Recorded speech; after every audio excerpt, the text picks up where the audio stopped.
Senator Gbenga Aluko la wa nfẹ́, Ekiti State ilé bẹ́tà. Senator Gbenga Aluko la wa nfẹ́, Ekiti State lè gòkè àgbà. Well, my name is Senator Gbenga Aluko. I'm roughly 55 years old now. I was a senator in 1999 to 2003. I was deputy chief whip of the Senate, so that made me a principal officer in the Senate. And I was a committee member of seven different committees. I'm vice chairman of the Committee of Population. I was chairman at some point of the Committee of Petroleum Downstream. That's a brief description of myself. I won't go into my entire CV. That would take a while to go through. Senator Gbenga Aluko la wa nfẹ́, Ekiti State ilé bẹ́tà. Well, I started my political journey very early. I started my political journey when I was 29. I contested in 1991 for the House of Reps, then under the Social Democratic Party. I contested again in 1997 under the UNCP House of Reps, which I won. Unfortunately, we were not inaugurated because of the sudden death of the previous former president, General Abacha. I contested again in 1999 as Senator of the Federal Republic under the PDP, and I won that election, and that's what made me Senator of Ekiti South Senatorial District from 1999 to 2003. I then went back into private practice, and I retired January 2018 as Director of Government Affairs of Chevron Nigeria Limited. And now I'm back into the race, the political race for governor of Ekiti State. Senator Gbenga Aluko la wa nfẹ́, Ekiti State ilé bẹ́tà. Well, I have been this is my present journey to become governor. I've been on the field now for roughly 28 months. I've gone around the state 5 times. I have gone to every ward. I've virtually seen every delegate, and I've had delegates get together in my factory 3 times now. The third one was only yesterday, barely yesterday. And we roughly, at all the 3 occasions, we've seen close to 1,750 delegates in close proximity. I think maybe apart from 1 or 2 others, I've been the longest in the field for the 2018 election. And God so good, I've been able to, up to date, I've been able to finance the high expenditure of Gbenga IRS. I've been able to finance it up to date. And I'm hoping that come Saturday, we will do good. Victory is always God's. You can only do your best. I've done my best. I've prayed very hard. I'm hoping that God will bless me and give me victory. Senator Gbenga Aluko la wa nfẹ́, Ekiti State ilé bẹ́tà. Well, let me start from the Abuja adoption.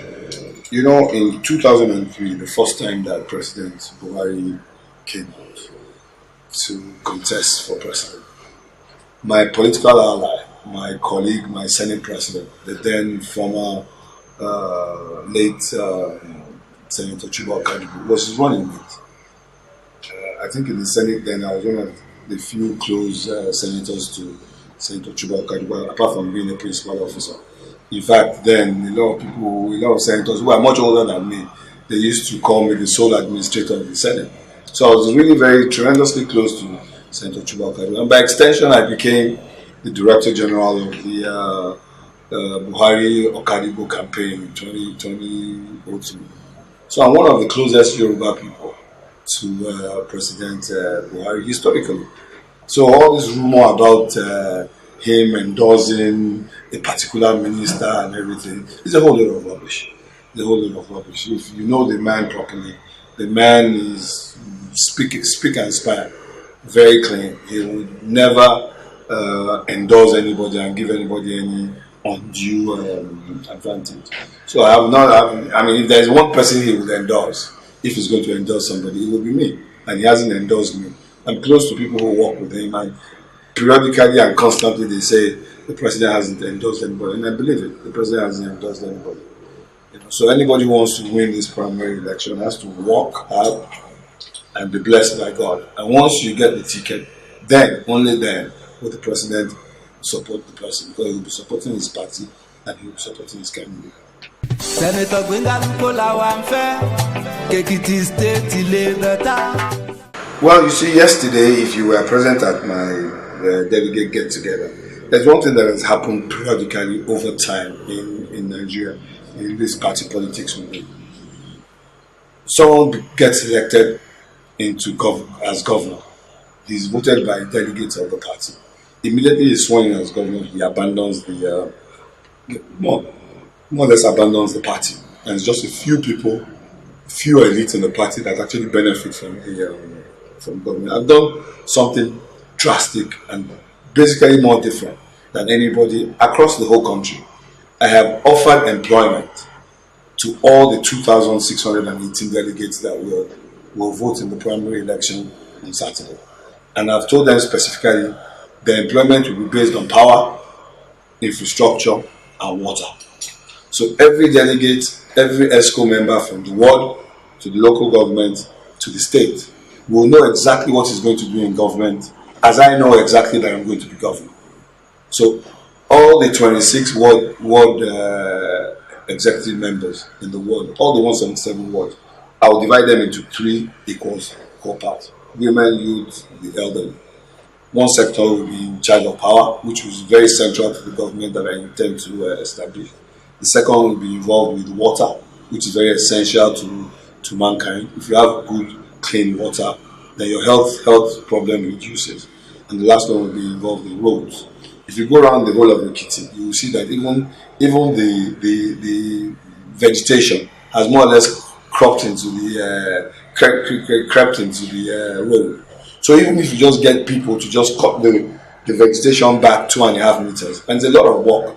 So those in charge of roads in the wards infrastructure will supervise just clearing the road, the bush around the road, 2.5 to 3 meters behind, and they will employ a lot of people to clear the roads before we go into big contracts to do standard roads. So from day one, they will be involved in employment. Those in charge of water, we can do a lot of boreholes.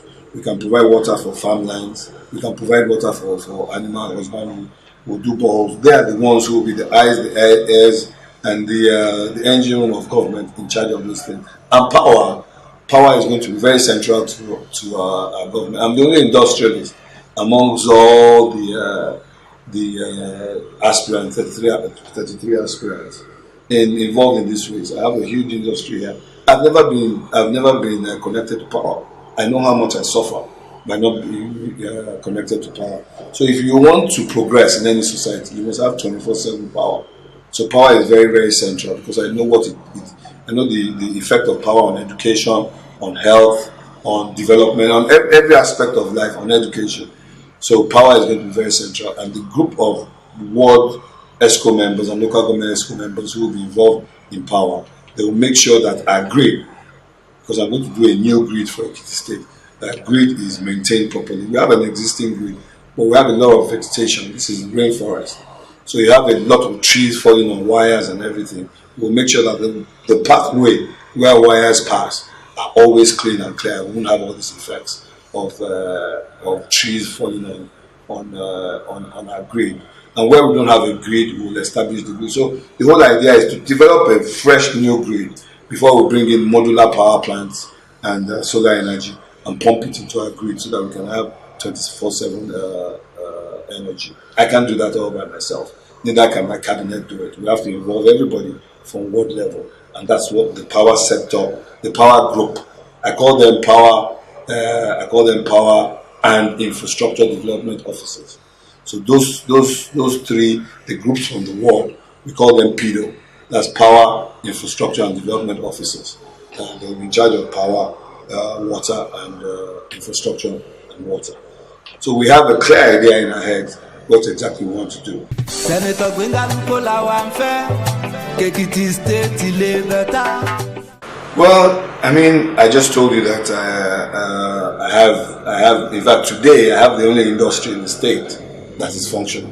The only other industry, which is go see water, it closed down a few months ago, and obviously they were bound to close down because there was no power. There's no power in Ekiti. I myself have been sustaining my factory. I've been more or less subsidizing it for years and years. Very few people will subsidize an industry that is not making profit.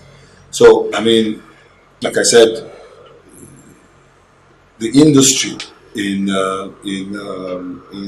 Ekiti, I'm the only one that has one that is functional now. You know, I told you that I retired as director of government affairs of Chevron.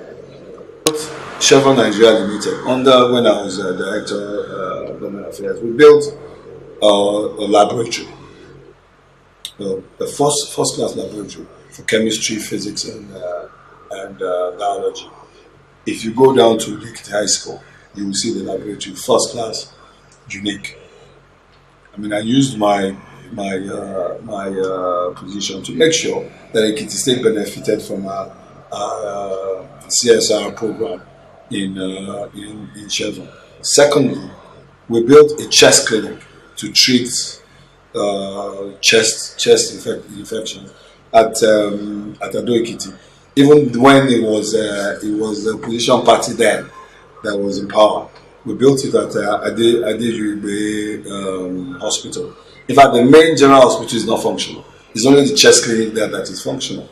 I mean, between those two infrastructural facilities, we must have spent close to 200 million as a company. You know? And you know, a lot of things that I personally done for individuals and women and youths, which I don't really want to say, because when I did it, I didn't do